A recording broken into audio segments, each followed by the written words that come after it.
Nous sommes en 1789. À l'aube de la Révolution française, le roi convoque les États généraux. Il s'agit d'une assemblée extraordinaire réunissant les trois ordres de la société, la noblesse, le clergé et le tiers-état. Lors de cette première assemblée constituante de 1789, il est question de restructurer le territoire français. Pour ce faire, le comité de l'Assemblée proposa de donner aux départements des noms de rivières ou des caractéristiques géographiques particulières. Aujourd'hui encore, la majeure partie des départements français doivent leur nom à leurs propres grandes rivières et fameux lieux-dits. Mais pour certains départements, les députés de l'époque sont rudement creusés la tête, ce qui a été notamment le cas pour le Calvados.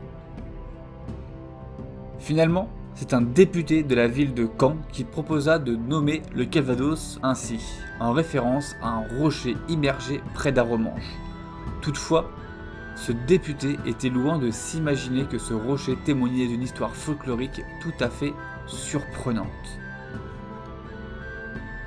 La légende raconte qu'en 1588, le roi d'Espagne Philippe II a envoyé une grande armada de 150 vaisseaux partir en guerre contre la reine Élisabeth d'Angleterre.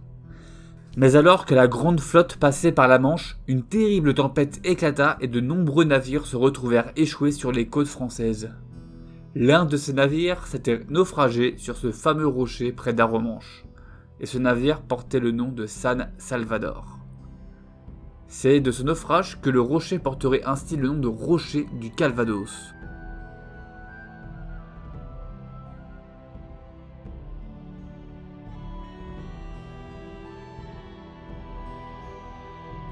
Le nom d'origine, Salvador, ayant été déformé avec le temps ou mal retranscrit dans les archives locales lors du naufrage. En effet, on aurait écrit Salvador avec un CCDI et non avec un S. Erreur à l'origine de la déformation de la prononciation de ce fameux mot.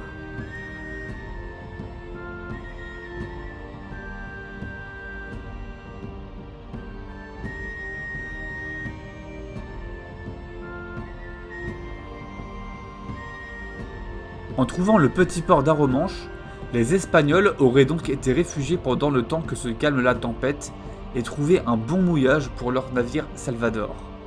On nomma donc cet endroit la fosse des Espagnols qui exista pendant fort longtemps mais finit par disparaître des cartes. Seul le rocher du Calvados existe encore de nos jours, dernier témoignage de ce naufrage qui, selon la légende, aurait donné son nom à tout un département.